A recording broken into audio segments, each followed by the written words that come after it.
Good morning, everybody. My name is Cormac Smith, and I work in Ireland's permanent representation to the European Union in Brussels. I'm the lead here in the Perm Rep on EU careers, as well as working on the presidency planning team, a new team focused on the Brussels part. I'm delighted to welcome you to the 20th in our series of webinars focused on EU careers. Ireland's prosperity is certainly closely linked to our EU membership and our partners within. Having a strong connection and representation in the EU institutions is critical. And we do have a career for EU's Ireland strategy, which is a valuable tool in ensuring strong representation in the EU institutions. So these webinars are an important part of seeking to increase that representation. So our previous webinars have discussed various EU career opportunities such as Irish language, translation, scientific research, and many others. They can be watched back at any time on the Department of Foreign Affairs YouTube account, as well this one. And on 17th of January, the European Personnel Selection Office, or EPSO, opened a selection competition for administrators in the field of taxation at AD6 level, I believe, and specifically direct taxation and indirect taxation, including tax law. Always with an excellent starting salary, posts that we based, I believe, in Brussels, Luxembourg, and Strasbourg. Successful candidates could be placed across different institutions and agencies, working in a field that is quite critical in supporting the success of the Union, ensuring sustainable and fair tax revenues that will certainly support any sustainable process that we have to keep the Union going. The deadline to apply for this competition is 19th of February 2025 at 12 o'clock midday. That's Brussels time. And today's webinar will provide more information on the specific competition, and we'll hear from colleagues currently working on relevant policy areas in the European Commission, specifically in tax UD. The Department of Foreign Affairs does provide support to Irish citizens applying for these competitions at every step of the process as best we can. These include access to online practice material for computer-based tests, case study training, written test training, one-on-one interviews, all depending on where you are in the competition stage. So please do contact us if you're applying for this competition or for other EU competitions at eujobs@dfa.ie. And I would highly encourage you to visit our website as well, which goes through much detail of EU careers and how we provide our supports. Now, I'm delighted to welcome our speakers today. First is Paul Brennan. Paul is a senior expert in the European Commission, Director General for Taxation and Customs Union. Paul has over 20 years experience working in the Commission on the development and implementation of EU customs policy and related tax matters. And a major focus has been developing the EU framework for customs risk management, supervision and control of trade supplies, and more recently on the Commission's customs reform package launched in May 2023. Paul is currently focused on customs' role in tackling the risks related to circumvention of sanctions on Russia and Belarus. And prior to joining the Commission, Paul served with the Revenue Commissioners in Ireland. And next is Andrew Murphy, joined DG Tax UD last month, and he's working in the unit responsible for CBAM, energy and green taxation. Prior to that, he has worked in Brussels for over 10 years on sustainability topics in the NGO and private sectors.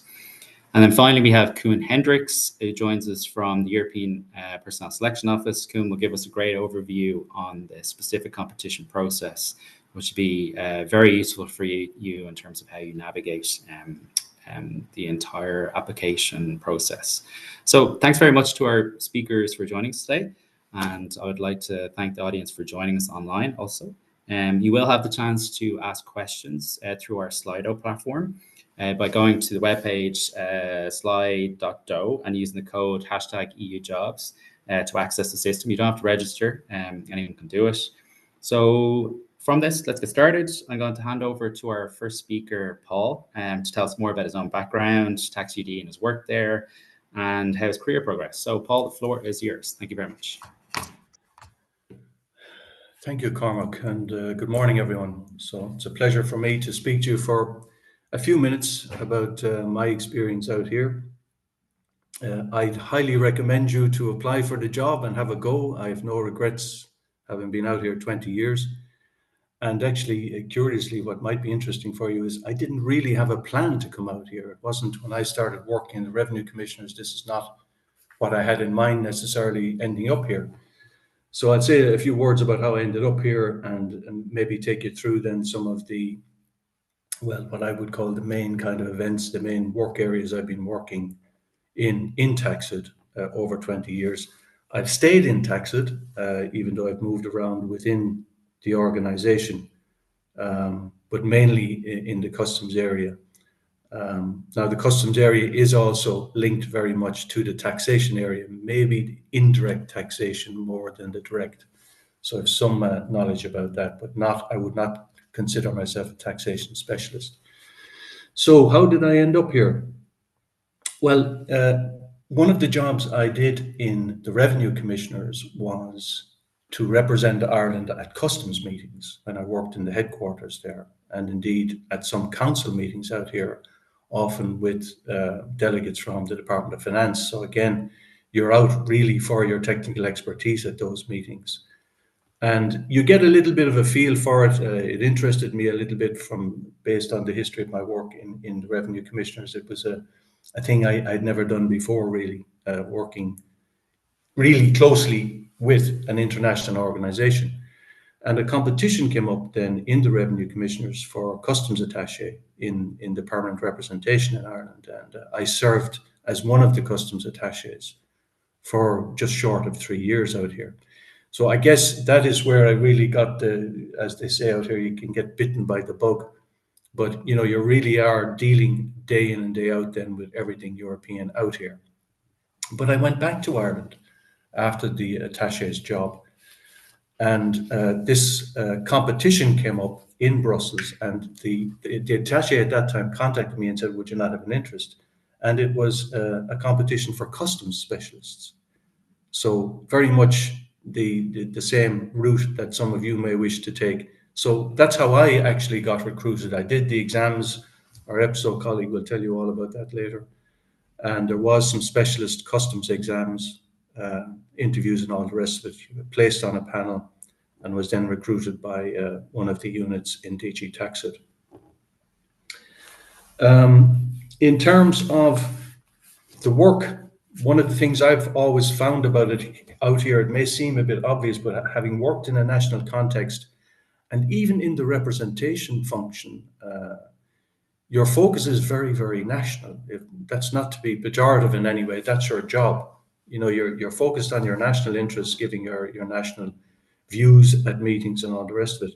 That's a real big sea change when you come out here. At least I found it in working in the Commission, because your focus really does move to a European level. So instead of being at meetings giving an Irish perspective, you're chairing meetings hearing 27 perspectives and trying to fashion, you know, compromises and progress in that sense. So that was very, very notable, let's say, even though it may sound obvious to you. And even in the international context, I've always looked at it in two ways.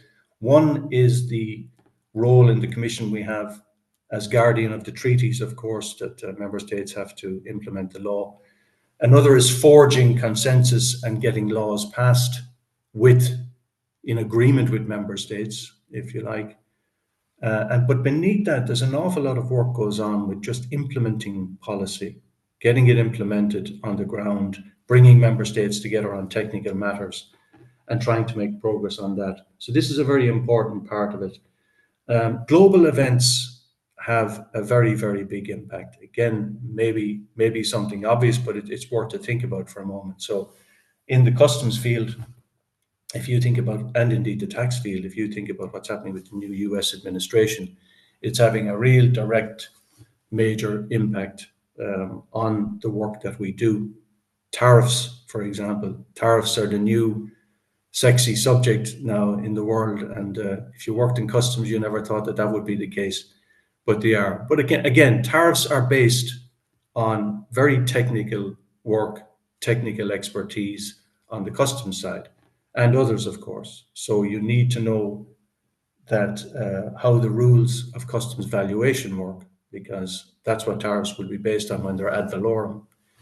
you need to look into the finer points of the rules of origin. And that has a very, very big bearing on how you apply tariffs, and indeed how you classify goods, what goods are liable to tariffs. So there's a lot of, all of this expertise is needed, and it's very linked to these big political developments. On the tax side, you see what's happening with the erstwhile agreements on the minimum taxation rate for corporations, and the US basically pulling away from that now. They were never fully in, but it does change the dynamic and how the work will proceed. So global events are always very, very important. And I have found that particularly in my career, because when I joined the commission, it was a couple of years, and I went into the customs area. It was a couple of years after the terrorist attacks, the 9/11 terrorist attacks. And one of the things that happened there was that the US was focused very much on security, and they meant everything. So all the goods exported from Europe suddenly had to undergo new security checking. And when you're working in the commission, because this is about trade supply chains and the movement of trade, we're always looking for a level playing field, so to speak. So this leads to international negotiations. We get new agreements, and suddenly we have a thing called advanced cargo information. And this is a very, very big thing, a very big change for customs at that time, because all of the pathways, if you like, all of the progress that had been happening in the customs area would have been less and less burdens on trade, keep the trade moving, all of that facilitation of trade. Suddenly you had this huge change where the number one priority became, well, how do we know this trade is secure? Will there be bombs put in containers in Europe, sent to Europe to a port in America and blow up? And you think of these things as maybe even theoretical, but they're not. And in 2010, even, I can remember we had what became known as the Yemen incident, where terrorists had put explosives in a printer cartridge, and this had traveled from the Middle East into an airport in Germany and went on to an airport in the UK without being detected. Now, it didn't explode, obviously, but it crystallized the threat. So this had a very big, this security role in customs really had a huge impact on the customs world and what was done at the EU level, and of course on member states' customs. This led to what we call the Customs Risk Management Framework being put into law. One of the things I did at that moment was even drafted some of that law. But the more important part of it was trying to craft this risk management framework. How would that work? What do member states need to do to make sure that the trade coming into Europe is safe and secure, and likewise that going out? So that was a very impactful situation. You end up in the commission, you have a lot of interlocutors. When you do something like this, it has a direct impact on the trade community, on the business community, on international agreements, on the resources that member states have to put in place to do border controls, to do risk assessment. If you're talking about something like security, you suddenly find yourself talking to other agencies. For example, Europol. How do we get this information together? How do we carry out those risk assessments? Who's responsible for it? You have a container ship coming into Rotterdam with 20,000 containers on it. Imagine trying to risk assess that for things like that. But we have developed a risk management framework, and that has gone very well, I would say, but it has now morphed into something which is at the heart of a customs reform program, which again I was involved in the last couple of years, 3 years in particular. And that has led to a very big package being launched by the Commission, which any of you are interested, of course, will find the details in the websites. But it is a root and branch review of how the customs systems work in Europe. And I found that very interesting again. And I see now I've been going on for about 10 minutes already, so I better wrap up soon, otherwise you'll be all getting bored. But another big international event that had a major impact on the work we do was the invasion by Russia of Ukraine, and the implementation of the huge range of sanctions there, which of course a major part relate to imports from Russia and exports to Russia, which became restricted basically. And in many, many instances, it is customs who has to do those checks and stop those goods going out. And again, probably one of the features you will have when you work out here is you find that you really do work an awful lot with other parts of the Commission and other parts of the institutions out here. When you get to something like this, it is so big. Russia, I think, before the war was maybe our 5th biggest trading partner. So just imagine the amounts of flows of trade that suddenly become subject to new restrictions, and very, very stringent ones, put huge strain on customs authorities initially. I think it's being managed, of course, as you go on, you learn how to manage this more.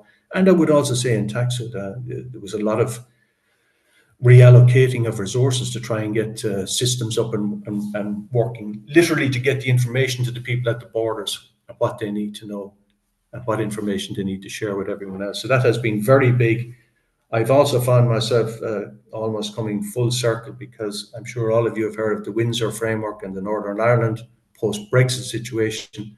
That is something that I'm working on now as well, where we're basically looking at the mechanics of how you maintain the no border checks between the North and the Republic, which is the case.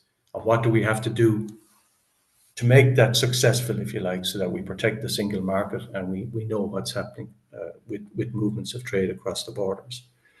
So that's a very brief view of some of the things I've been engaged in over 20 years. It has been very, very interesting work. It continues to be.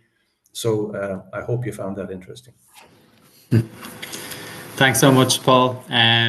Before I hand over to Andrew, say who knew tariffs could be a sexy term.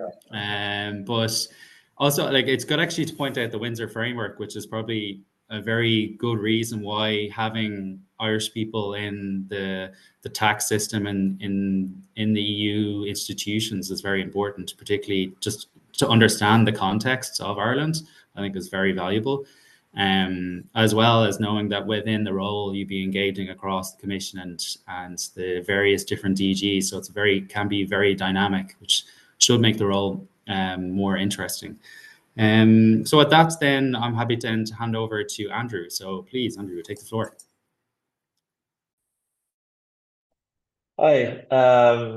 Thanks, Cormac, and thanks, Paul, for the introduction. I mean, in some respects, my kind of background and experience is very different from Paul's, but I think that reflects the diversity of people who end up working for the Commission, and there's no sort of set idea of what a Brussels bureaucrat is. We're united in our diversity. So maybe just a little bit about myself. I moved to Brussels 15 years ago. Initially to do a Blue Book traineeship in the European Commission and DG moved. I then stayed 14 years in Brussels. I left the institutions. I went a lot of work for different environmental NGOs in Brussels. I worked in the private sector. And then I passed a concours last year as a climate specialist. So I do not have any particular knowledge of tax. Yet, once I passed this concours for climate, which was run by DG Klima, I got access to all the jobs available in the Commission, and essentially I was able to apply for any DG, and that DG was then able to ask DG Klima, could they hire me? So it's a small hoop to go through. But just to point out that passing an extra concours gives you access to a range of jobs across the EU. But as I'll explain later, DG Taxud is very nice so far to work for. I also was not really expecting to go work for the institutions. I was quite happy working in the NGOs. My language skills are not fantastic, to be blunt, despite all my years in Brussels. So I kind of got the impression you needed to speak 4 or 5 languages fluently. And annoyingly, I have many colleagues who do speak 4 or 5 languages fluently. But it is possible. You need some level of a second language, but you shouldn't be too intimidated by the EPSO competition. If I was able to pass, lots of other people will pass. I know, I mean, we have someone from EPSO, Kuhn will say more about EPSO, but yeah, they are making an effort to make the exams as well, not stress-free, but to reduce the stressfulness a little bit, and to make it accessible to as many people in Europe. And I know there's a lot of discussion around EPSO, around accessibility and making sure everyone can apply. So yeah, I wasn't expecting it, but a climate competition opened up in 2022. And I thought, why not apply for the competition? Applied for the competition, got through the various rounds, got on the list, and then applied for a job in Taxid. The reason why I, a climate specialist, have ended up working in Taxid, Taxid has basically two main areas. One is the custom side of things, and Paul works on that. Also, then taxation. And within taxation, it has a unit focusing on environmental taxation. So obviously, that's where I'm working. My unit focuses a lot on the Energy Taxation Directive, which has been under revision for 3.5 years, and also CBAM. So, I started on January 16th in Taxid, so I'm 20 days in Taxid. So, I think what I'm an expert on is arriving and starting in Taxid. And a few observations from that. You are obviously joining a very large bureaucracy, but they do go out of the way to make sure that your onboarding and your welcome is as supportive and as friendly as possible. There's a nice welcome day for all of us. There has been a big focus on training and availability of training. There's some mandatory training around ethics and security, but also there's a whole catalog of training I now have access to, and my line manager and head of unit are very encouraging for me to do all the training that's available. There's a lot of welcome sessions, there's a lot of support. So for me, it's been a really positive onboarding experience. I've been based in Brussels, obviously I've lobbied the institutions, and so I know the institutions a bit, but there's a big difference between knowing the institutions as sort of an external person working with them and actually being inside the beast. And yeah, they've really gone out of the way to make it as welcoming and as friendly as possible. So the first few weeks have been just very positive, and all the colleagues are very friendly. Just to repeat a bit of what Paul said, it is interesting to work on topics that are so high in the news at the moment. So if you're following CBAM, the carbon border adjustment mechanism, I mean, that's in the news a lot because there's proposed changes, because it's quite controversial.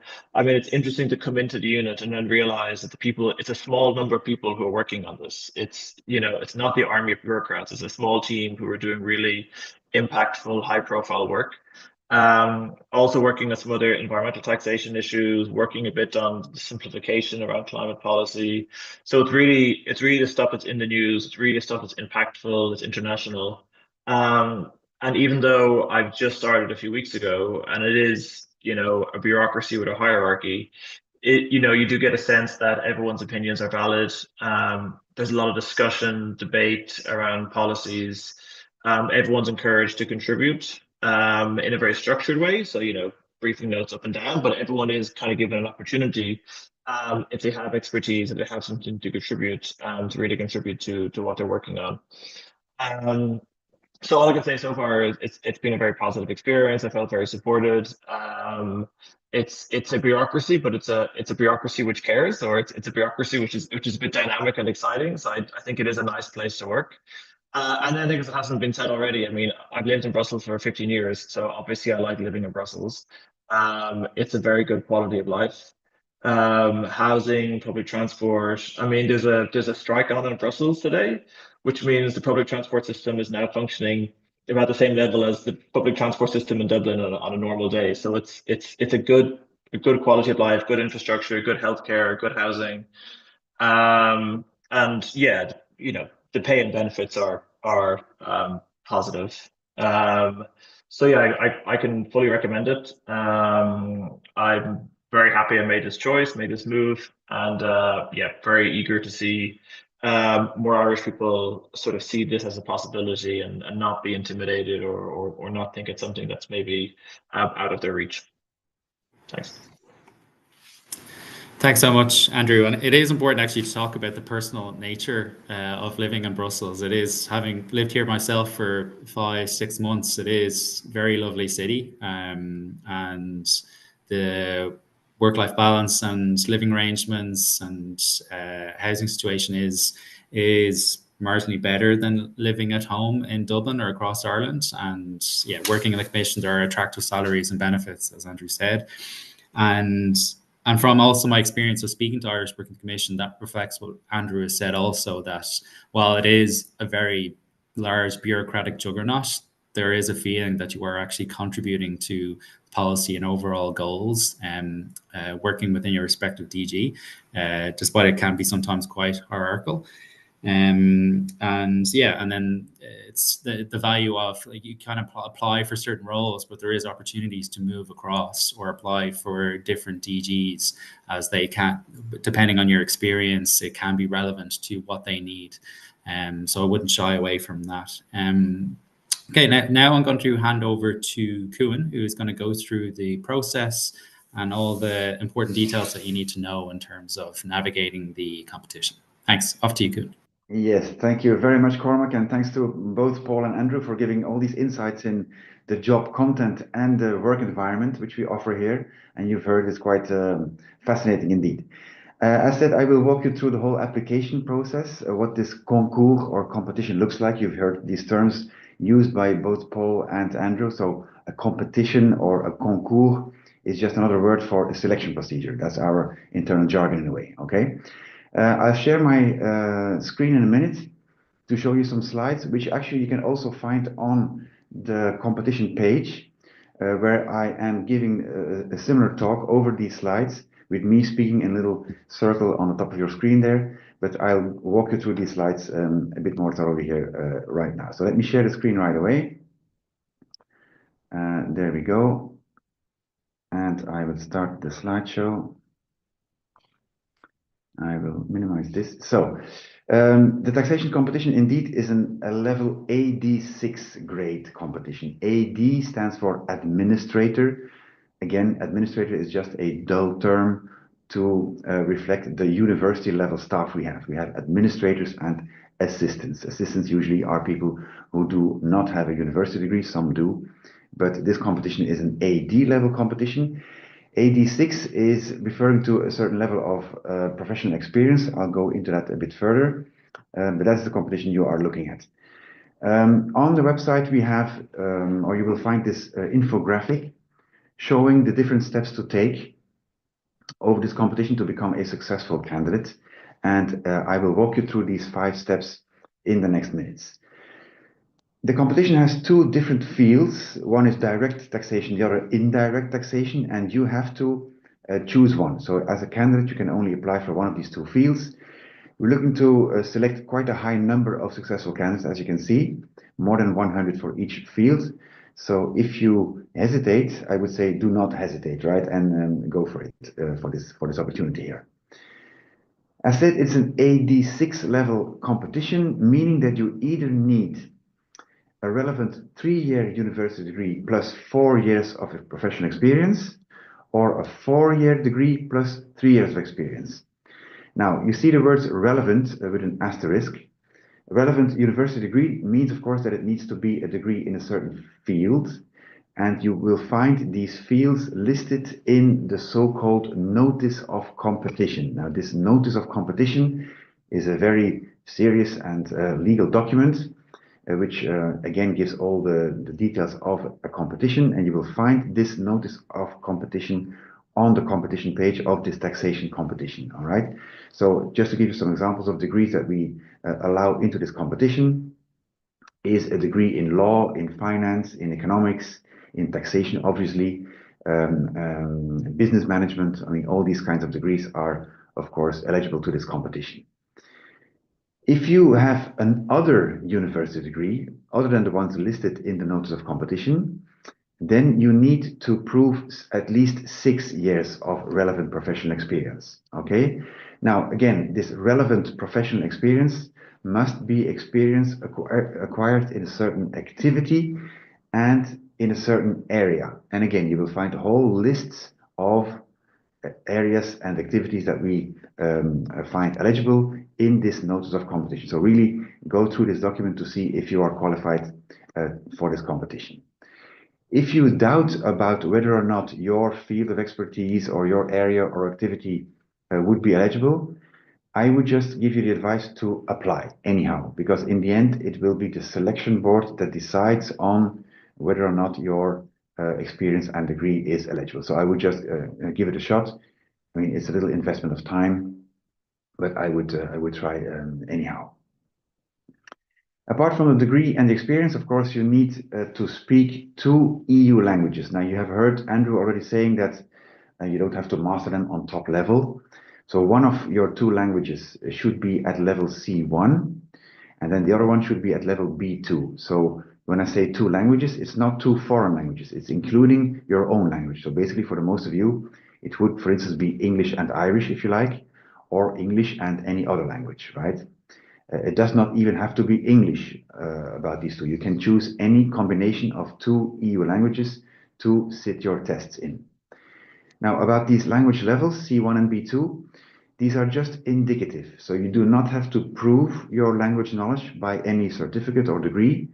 I mean, if you think you're apt to sit your tests in these 2 languages, then you're good to go, because we will test you, of course, in both these 2 languages that you tell us to use. Now, the selection procedure has a typical format. Basically, it starts with an application phase.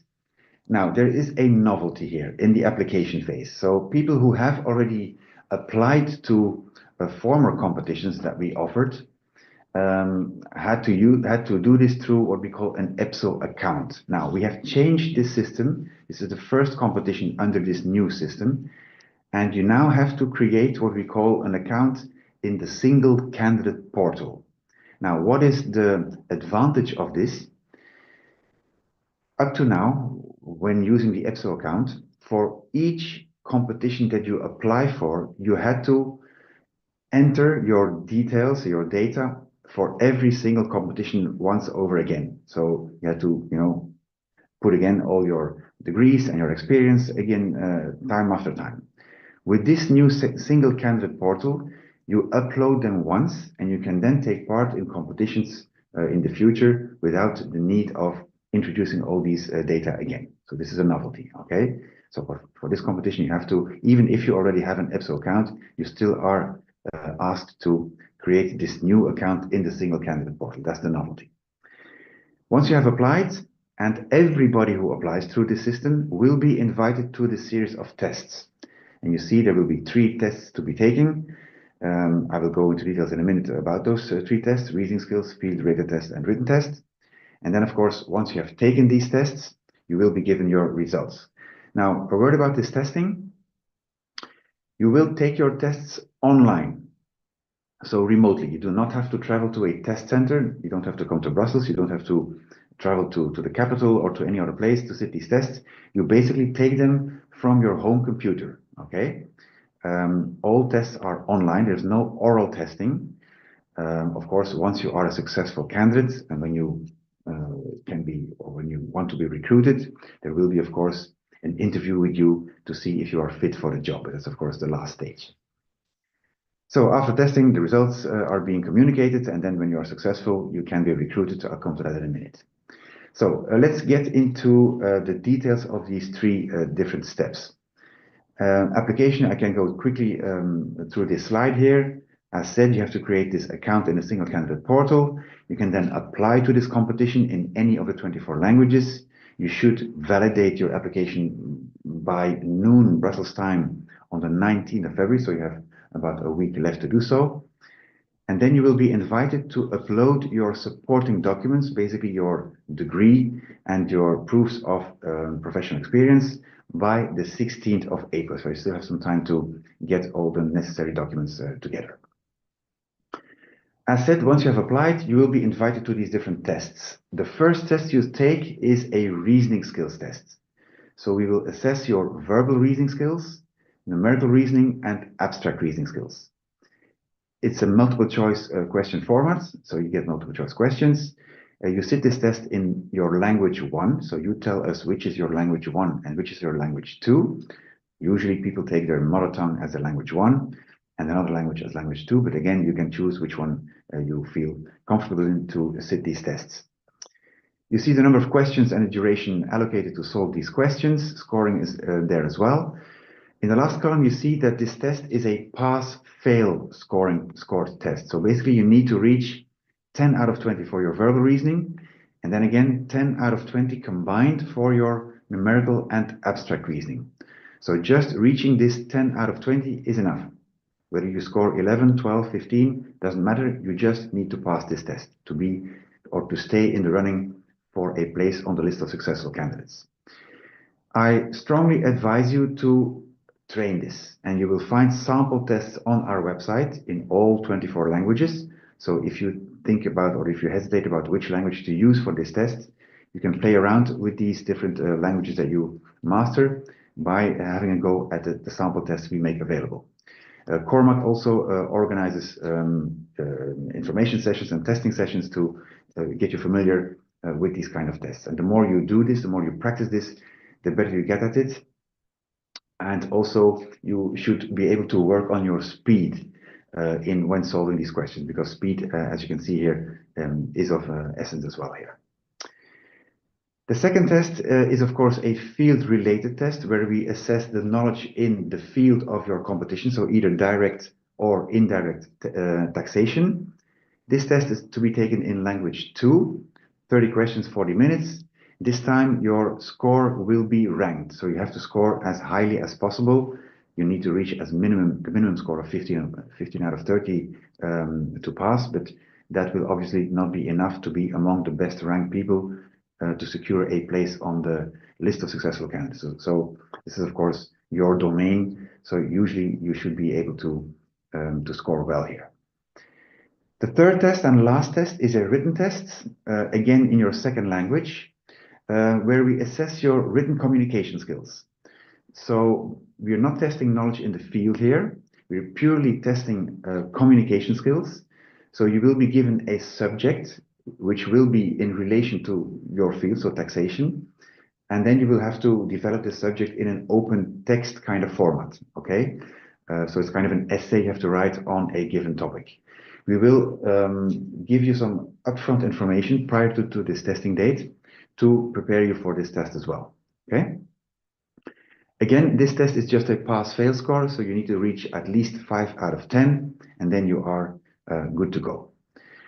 So the successful candidates are the people who have passed the first and the third test and who have scored among the best in the second test. And these people are the so-called laureates or the successful candidates.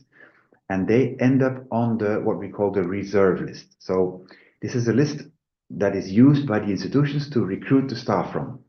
So if you hear me correctly, being on this list does not guarantee employment, right?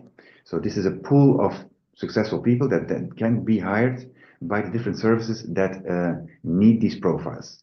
So of course, in the beginning, these lists are mainly used by people who need to recruit in the fields of taxation. But then, as you heard, once you are on this list, and Andrew talked about this, you will be notified of any possible vacancy in any DG.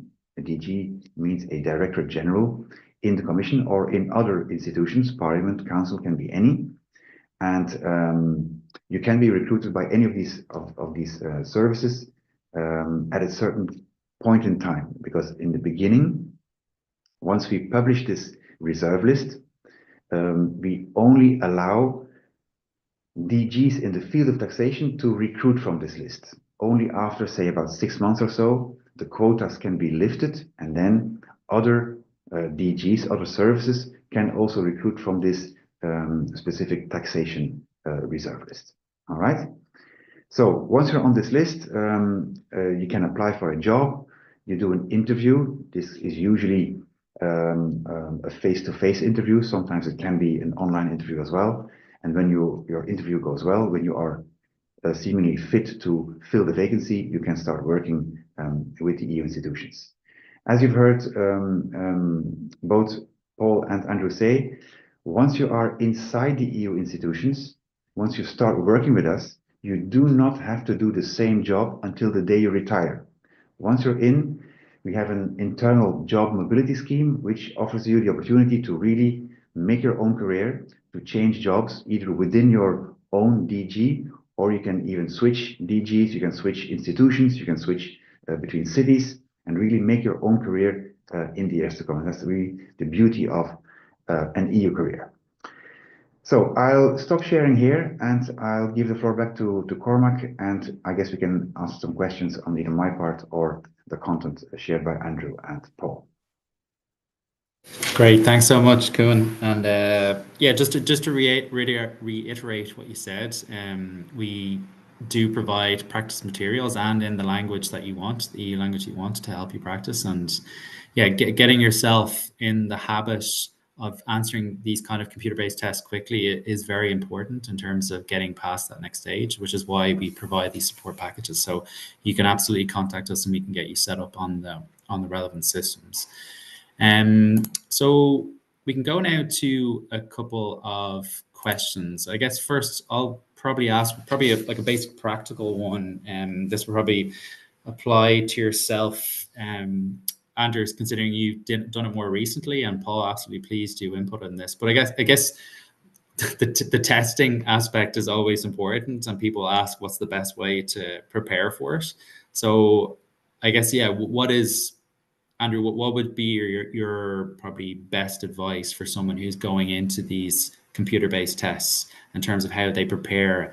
And maybe also yourself and Paul could speak to, I don't know, Andrew, you did the climate Concord, but Paul, maybe like what are the hot topics of taxation that people should really know about going into this? Thanks. Just on the I mean, so I had my test was very different, I think, from the taxation one. I had a number of video interviews and things like that, but what was common was the reasoning tests, the abstract, numerical, and variable. I mean, yeah, I'm not going to lie, this was the worst part of the exam process. I'm not going to pretend it was like really easy and it's like, oh, I did a few hours and everything was fine. I hated it. I don't like reasoning tests. Ironic it didn't exist, but and there is no substitute than just to practice. I can't. Just keep practicing and be kind to yourself, and you probably get very stressed out by it and want to kind of throw in the towel and think you're going to fail the exam and everything. Just try and start preparing in advance. Pace yourself. Take advantage of the free material from the perm rep. That's all I can say.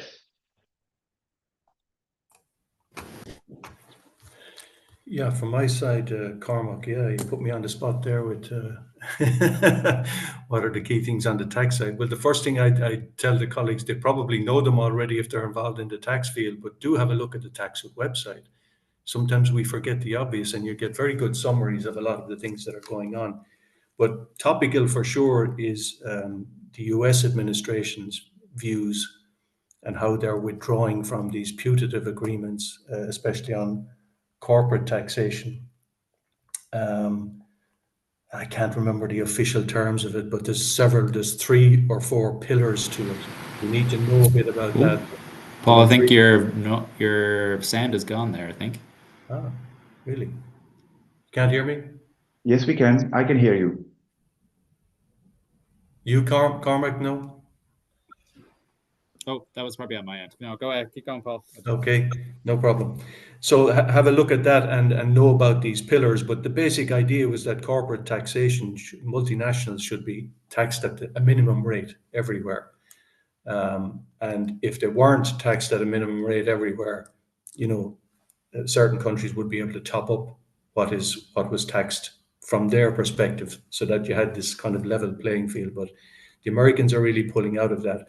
A lot of that work and a lot of taxation work is done at the OECD level. Have a look at the OECD website and you'll learn a lot about that. The other things are the Directive on Administrative Cooperation. That's very important. There are several versions of that now. That's really about how the tax administrations cooperate amongst each other within the EU. Don't forget, of course, that tax is subject to unanimity. So it's very difficult to get agreements even within the EU when you need a unanimous vote if you want to pass a law. But there's a lot of things that are happening that don't require that, where member states agree to it. Administrative cooperation is one. There's a code of conduct, I think, which is related to some tax matters as well. They're about there's always things going on with VAT, always things going on with VAT. So I would just recommend a quick look at the website, and you'll see the big topics. Perfect. Thanks so much, Paul. I have another question here, probably more aligned for yourself, Kuan. It's just asking about a rough timeline for the various stages after completion of tests. Is there an idea of that from when you do the test to when possibly you could get recruited, and what happens between that? Yeah. So we try and finish off a competition within a time frame of about 9 months. All right. So we're at the stage of publishing it. So until the 19th, you can apply. Probably the testing will be done in, and I'm thinking, so that would be April, May, probably April, May. Then results would be known either just before or after the summer, and then recruitment by the end of the year, 9 months from here. But that's about the timeline. Best shot. So it can be a bit longer, a bit shorter, probably not. So I guess if you find employment by the end of this year, beginning of next, that's quite realistic. Perfect. Thanks, Kuan. One specific question for yourself, Andrew, and then I'll ask a more general question after this. Is someone asked, what language combination did you use? So I did the reasoning tests in French, and then the rest of my exam was all done in English. And my French is B2. So yeah, that's that question.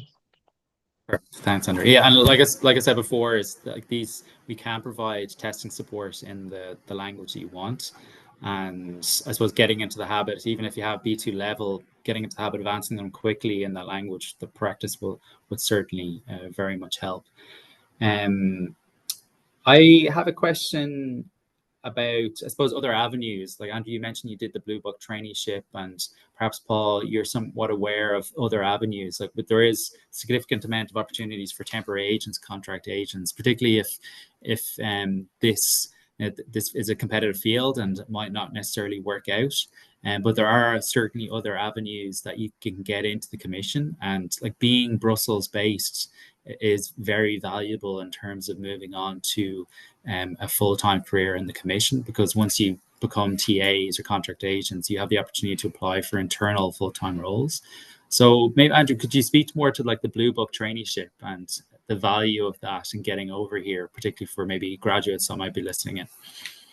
Yeah, I mean, it's 14 or 15 years since I applied, so I know the rules change a lot. So I can't say much on the rules for applying.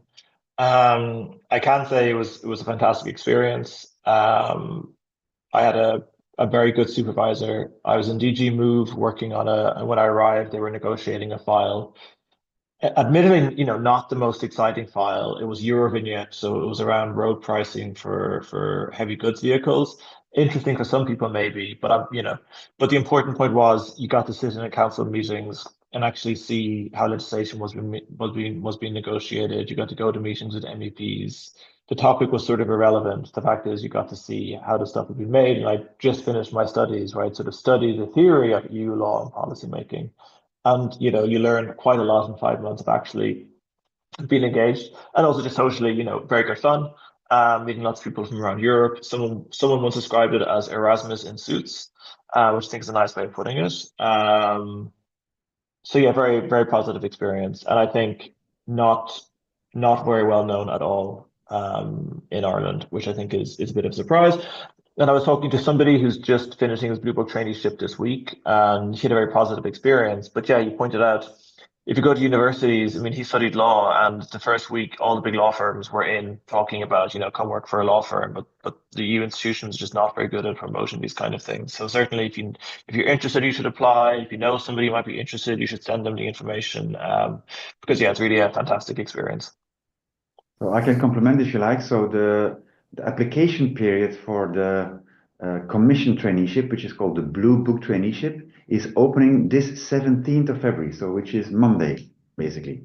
So you will have 1 month to apply for the traineeship starting in October for 5 months. Okay, so you apply now, and then you go through a selection system. You don't have to sit any tests.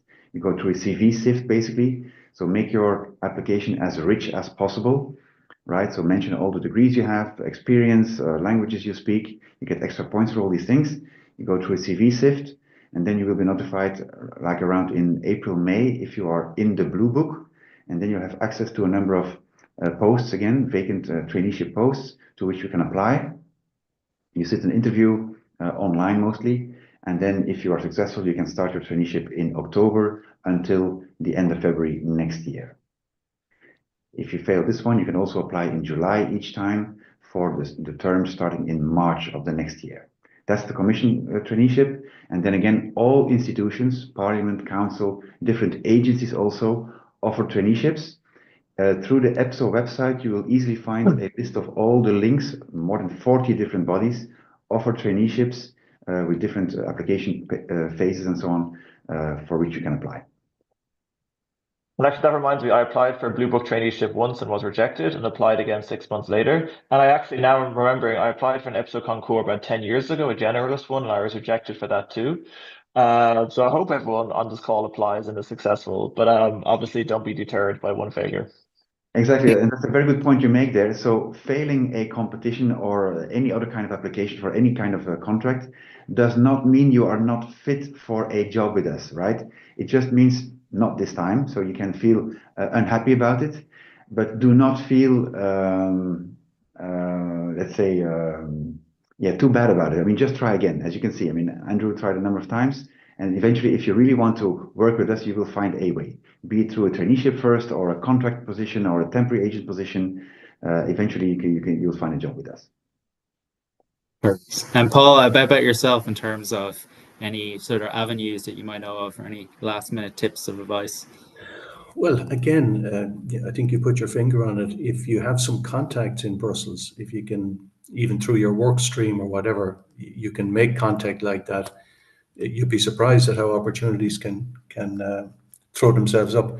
We're, especially for specialists like tax specialists and things like that, there's frequently kind of a need to set up sort of project groups where you're looking for experts from member states to participate in work like that. A lot of it may be now online, but also meetings in Europe. But that's how you get in. People get to know you, they know your expertise. So anything like that, have a look in your administration. National experts are still sought after. The only difficulty there is that normally you need the support of your administration if you're a public servant, because they still pay your salary and you get allowances out here. But the important thing is getting known and getting known really, and then people out here knowing that you're interested in working out here, because everyone is always after expertise, and contract agents, as your temporary agents, these are contracts that you don't need the support of your administration for. You just need really to qualify people to know what you do. And then, of course, there are some hoops you have to go through. But so that would be my advice. If you have an interest here, look for ways of making contact through your work streams and any other way. If you're from the private sector, you may even find that through business groups that work out here at a European level. Perfect. Thanks so much, Paul. So with that, with the time we'll probably bring this to a close. So thank you so much to Paul, Andrew, and Kuhn for all their insight. Kuhn mentioned the video before of the process and how to go through the application stages. That's available on the EPSO YouTube. It's a very useful video, so I'd suggest watching that back if anything was unclear here. Thanks also to my colleague Sinead McGuire for helping with the logistical preparation for this webinar. Again, I hope you found the discussion interesting and useful, and hope it would encourage you to apply. Again, like Paul mentioned this, I mentioned this, like the other avenues of temporary agent, contract agents are another good way of getting into the system if this does not work out. So do check the relevant commission websites and EPSO websites, and you'll see them all listed there. There's many Irish people here working as TAs, and sometimes they do go on then to become full-time functionaries, either through internal competitions or through the general competition. So that is an avenue that should deserve merit of consideration. So yeah, to reiterate again, the Department of Foreign Affairs and Trade it does provide training and supports through every step of the process. So please don't hesitate to get in touch with us. And if you really want to avail of those packages, and I would strongly encourage you to do so. And do check our website, ireland.ie, and the EU Careers page. Again, provides a lot of very useful information. And if you would like to rewatch some of this webinar, it's going to be available pretty much as soon as it's over on our YouTube website, as our other webinars, to give you a sense of how the other competitions operate.